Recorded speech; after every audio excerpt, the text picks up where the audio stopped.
akong magandang pang hindi naman pantanggal ang acid, ibig sabihin pang normal ng acid sa katawan.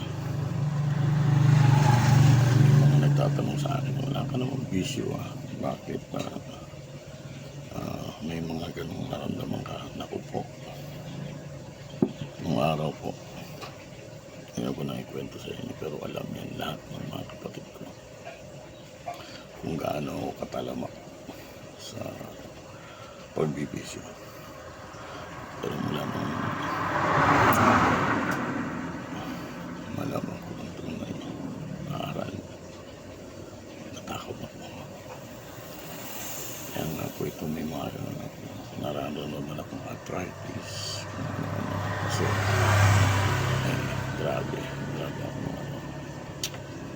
Sabi nga ng iba, ay sila sold na, sa akin mumog pa lang. Sa mga naniniga rin yung kung maaari. Ayun nga po, hindi niyo may kwento sa akin. Nakakalaman ako hindi stick ng alam niyo na. Kaya ngayon, ayan, gagamot kung ano-ano. Eh, siyempre, pag may edad ka na, doon nahihina yung immune system. Ayun.